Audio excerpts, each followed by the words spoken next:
सभी भक्तों को श्री शिवाय नमस्तुभ्यम। हर हर महादेव। गुरुजी जो कथा बाज रहे हैं श्री गोपेश्वर शिव महापुराण। तो आज की कथा में गुरुजी ने दो बिल्कुल नए उपाय बताए हैं। ये नए उपाय रोगों की मुक्ति के लिए और आपकी विषम परिस्थितियों को समाप्त करने के लिए है। सबसे पहला जो उपाय है वह है रोगों की मुक्ति के लिए, या फिर आपको धन की समस्या सता रही है, धन की तंगी चल रही है, उस धन की समस्या को समाप्त करने के लिए। उसके लिए आपको दो बेलपत्र समर्पित करने हैं। पहले दो बेलपत्र समर्पित कीजिए। अब ये बेलपत्र समर्पित कैसे करने हैं और बैठना किस स्थान पर है, ध्यान से समझिए। जैसे कि ये जानते हैं कि ये जो स्थान होता है, जिस तरफ जलाधारी होती है उस तरफ उत्तर दिशा होती है, और ये जो पीछे वाली दिशा है ये दक्षिण दिशा कहलाती है। तो दक्षिण दिशा में आपको बैठना है। अब इस दिशा में बैठकर सबसे पहला बेलपत्र समर्पित करना है। ये जो स्थान है माता अशोक सुंदरी वाले स्थान पर, ये अशोक सुंदरी वाले स्थान पर आपको पहला बेलपत्र समर्पित करना है। जब बेलपत्र समर्पित करोगे तो उसकी डंडी जो है, जिधर से जल बहकर नीचे गिरता है इस साइड, तो इधर डंडी रखनी है आपको, यानी कि इस तरफ डंडी रखनी है। बेलपत्र का बीच वाला पत्ता महादेव की तरफ हो जाएगा। दूसरा जो बेलपत्र आपको समर्पित करना है वो शिवलिंग के ऊपर समर्पित करना है। और ये बेलपत्र भी बिल्कुल ऐसे ही समर्पित करना है कि जो इसकी डंडी है वो जलाधारी की तरफ हो, और जो बीच बेलपत्र का पत्ता हो बीच वाला वो आपकी तरफ हो, क्योंकि आप दक्षिण दिशा में बैठे हैं। अब आपको एक कलश जल बिल्कुल धीरे धीरे समर्पित करना है, और सब उस जल को समर्पित करने से पहले शिवलिंग के नीचे एक पात्र लगा देना है, कटोरी लगा देनी है, ताकि जो आप जल समर्पित कर रहे हो वो जल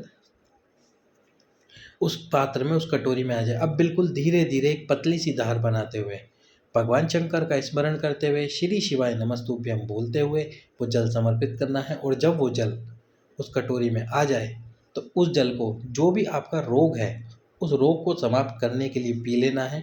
और यदि घर में पैसों की समस्या है, या घर में विषम परिस्थितियां हैं, या फिर घर में दुख तकलीफ चल रही है, तो उस कटोरी के जल को उस कलश वाले जल उस कलश में डालना है, या फिर उस कटोरी को ही घर लेकर आइए। जब घर में प्रवेश करें, जैसे ही मंदिर से घर में प्रवेश करें तो प्रवेश करते से ही उस कटोरी के जल को जो आपके घर की सीढ़ियाँ हैं उस सीढ़ियों पर सींचना है, यानी उस सीढ़ियों पर डालना है, और थोड़ा सा जल अपने पूरे घर के अंदर छिड़क देना है। धीरे धीरे प्रतिदिन ये उपाय करते चलिए। जो भी आपको रोग होगा वह रोग समाप्ति की कगार पर आ जाएगा, और जो भी आपको समस्या चल रही होगी, पैसों की तंगी चल रही होगी, वह भी धीरे धीरे समाप्त होना प्रारंभ हो जाएगी। तो ये सबसे पहला उपाय जो दो बेलपत्र वाला रोग मुक्ति के लिए, रोग कोई सा भी हो, पीरियड, पीसीओडी, या फिर कोई भी समस्या क्यों ना हो, नारी के शरीर में, स्त्री के शरीर में, या कैंसर जैसी कोई बड़ी बीमारी भी क्यों ना हो।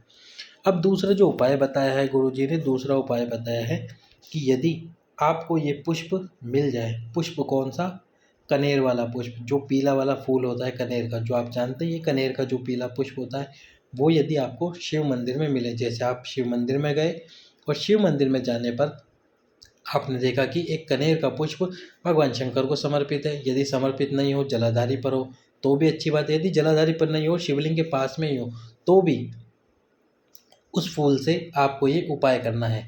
ऐसा मत करना कि आप किसी व्यक्ति को बोले कि तू ये कनेर का पुष्प शिव मंदिर में चढ़ा के आ, फिर मैं थोड़ी देर बाद जाऊंगी या जाऊंगा शिव मंदिर और फिर उपाय करके आऊँगा। ऐसा नहीं करना, गुरुजी ने साफ बोला है। यदि कभी आपको मिल जाए शिव मंदिर में ही, जैसे आप शिव मंदिर में गए और भोलेनाथ अकेले हो, यदि अकेले ना भी हो, बस आपको ये फूल मिल जाए कनेर वाला, तो इन 5 स्थान पर स्पर्श कराकर इस फूल को बाबा के शिवलिंग के ऊपर समर्पित कर देना। गुरुजी ने खुद कहा है ये कथा में, ये ऑन रिकॉर्ड है। 3 दिन के अंदर अंदर आपकी वह समस्या या जो दुख तकलीफ आपको है, या आपकी जो विषम परिस्थितियां हैं, या आपकी कोई मनोकामना जो पूर्ण नहीं हो पा रही है, वह भी 3 दिन के अंदर पूर्ण होगी। तो आपको वो 5 स्थान कौन से हैं जहाँ पर इस पुष्प को समर्पित करना है। सबसे पहला स्थान जो कि आप जानते हैं भगवान गणेश जी का स्थान है। उस गणेश जी के स्थान पर आपको वो कनेर का पुष्प समर्पित करना है, समर्पित नहीं करना, स्पर्श करना है। स्पर्श करना है भगवान गणेश जी के स्थान पर। पहला स्थान ये हो गया। दूसरा स्थान भगवान कार्तिकेय जी का स्थान, ये कार्तिकेय जी के स्थान पर उस पुष्प को स्पर्श करना है, कनेर वाले पुष्प को। तीसरा स्थान ये माता अशोक सुंदरी वाला स्थान, ये माता अशोक सुंदरी के स्थान पर इस फूल को स्पर्श कराना है। चौथा स्थान, चौथा जो स्थान है वो आप जानते ही हैं कि भगवान शंकर के मंदिर में ये जो जलाधारी है, ये जो जलाधारी आप देख रहे हैं,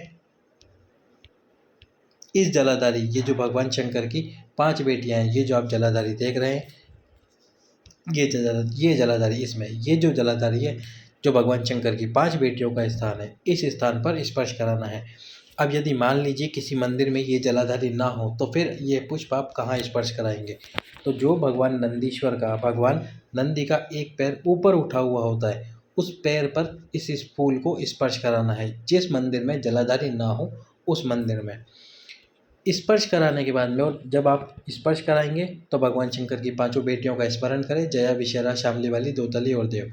और अंतिम जो आपको स्पर्श कराना है, अंतिम जो इस फूल को स्पर्श कराना है, वो है ये भगवान शंकर का त्रिशूल। अभी त्रिशूल में भी कौन सा स्थान, जहाँ पर ये तीनों शूल मिल रहे हैं, ये जो स्थान है जहाँ पर ये तीनों शूल मिल रहे हैं, इस त्रिशूल के पास में, इस त्रिशूल पर उस फूल को स्पर्श कराकर, कौन सा, कनेर वाला फूल को स्पर्श कराकर, आपकी बात बोलते हुए, श्री शिवाय नमस्तुभ्यम बोलते हुए, आपकी मनोकामना बोलते हुए शिवलिंग पर समर्पित कर देना है।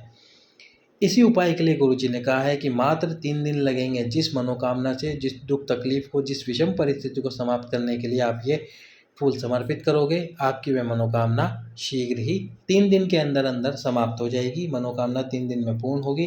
रोग दुख तकलीफ 3 दिन के अंदर अंदर समाप्त होगा। यदि कभी मिल जाए कनेर का ये फूल, तो कर लीजिए ये उपाय। सभी भक्तों को ओम नमः शिवाय।